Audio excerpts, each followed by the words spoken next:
তো hello everyone, আজকের title আর thumbnail দেখে তোমরা বুঝতেই পেরে গেছো আজকের ভিডিওটা কী নিয়ে হতে চলেছে। তো আর বেশি দেরি না করে শুরু করা যাক। আমি তৃষা, আমার চ্যানেলে তোমাদের সবাইকে স্বাগত জানাচ্ছি, তৃষা দাস। তো গাইজ, আজকের টাইটেল আর থাম্বনেল হচ্ছে আমার বেবি বয় যে হয়েছিল, আমি কী কী সিমটমস দেখে বুঝতে পেরেছিলাম। তো আমি প্রথমে কোনো সিমটমসই দেখে আমি সব সিমটমস দেখে ভেবেছিলাম যে আমার মেয়ে হবে, ঠিক আছে। তো আমার যেদিন ডেলিভারি হলো, আমার ডেলিভারির পর আমাকে আমার ছেলেকে দেখালো। তো সবাই বলেছিল যে এই সিমটমসগুলো আমার সেগুলোই হয়েছিল। তো আমি ভাবলাম যে হ্যাঁ, তাহলে এই সিমটমসগুলোতেই আমার বেবি বয় হয়েছে। তো সেই সিমটমসগুলো আর দেরি না করে তোমাদের সাথে আমি শেয়ার করতে চলেছি। অবশ্যই পুরো ভিডিওটা দেখতে থাকো স্কিপ না করে। ভালো লাগলে অবশ্যই লাইক, কমেন্ট এবং শেয়ার, আর অবশ্যই একটা সাবস্ক্রাইব করে দিও যেও।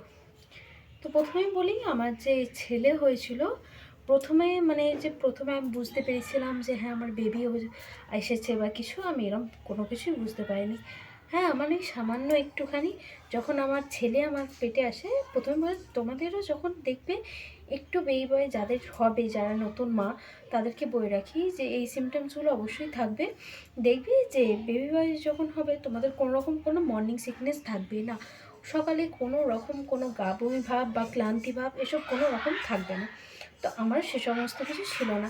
শুধু আমার যখন ছেলে হবে তখন প্রথম এক সপ্তাহ আমার একটু অসুবিধে হয়েছিল, আমার খেতে বা খাবারের গন্ধ নিতে একটু আধটু অসুবিধে হতো প্রথম এক সপ্তাহ।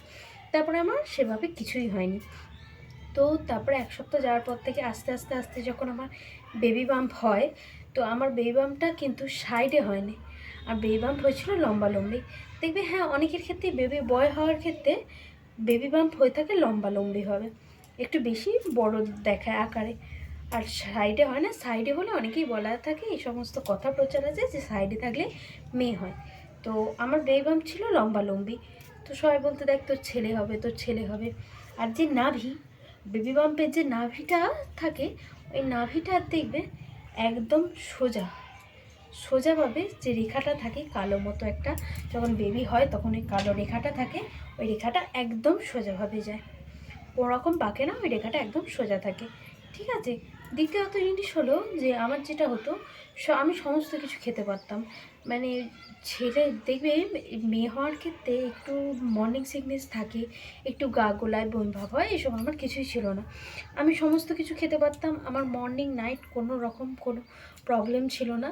এছাড়া আমার বেবির লোকে বলতো যে বাম দিকে মুভমেন্ট করলে তবে বেবি বয় হবে, কিন্তু আমার বেবি ডান দিকে মুভমেন্ট করতো, বেশিরভাগ টাইমে আমার ডান দিকে মুভমেন্ট করতো। তো আমি ভাবতাম যে আমার মেয়ে হবে, কিন্তু ভগবান দিয়েছেন ছেলে, তো যাই হোক।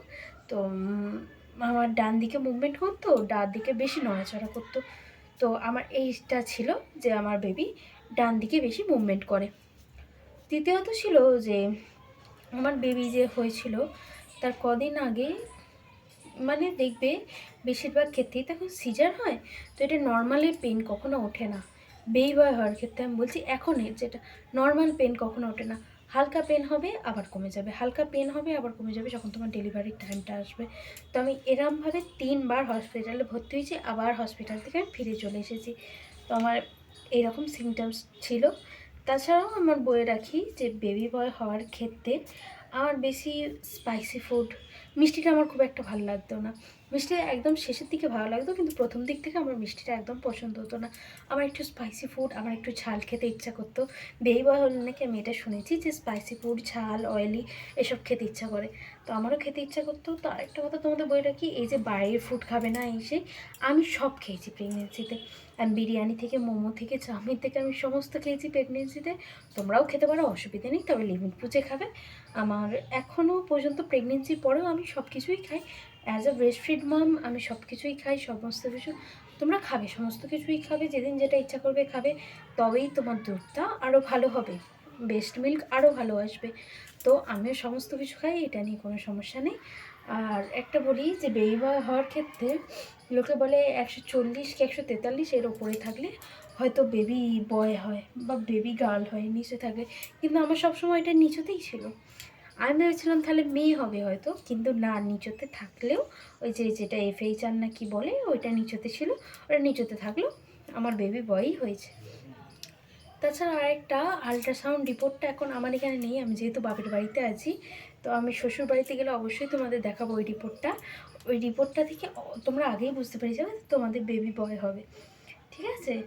আর তাছাড়াও দেখবে তোমাদের যখন বেবি বয় হবে তোমাদের একটু ঘুম ভাবটা বেশি আসবে, শরীর ক্লান্তিটা একটু থাকবে না, শরীর ক্লান্তি লাগবে না, তোমাদের কাজ করে এনার্জি থাক, কিন্তু তবুও একটু মানে মনে হবে একটু দুর্বল টাইপের ফিল হবে। এরকমই সিমটমসগুলো ছিল আমার, এর থেকে বেশি আর কিছুই ছিল না।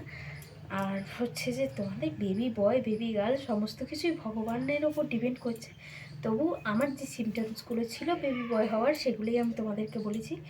তোমরা তোমাদের সিমটমস কী ছিল অবশ্যই আমাকে জানিও কমেন্ট সেকশান খোলা থাকবে। আর আজকের ভিডিওটা কেমন লাগলো তোমরা সবাই আমাকে জানিও। ততক্ষণ পর্যন্ত এই পর্যন্তই, আবার দেখা হচ্ছে পরের দিন নতুন কোনো ব্লগ নিয়ে। ততক্ষণ পর্যন্ত টাটা।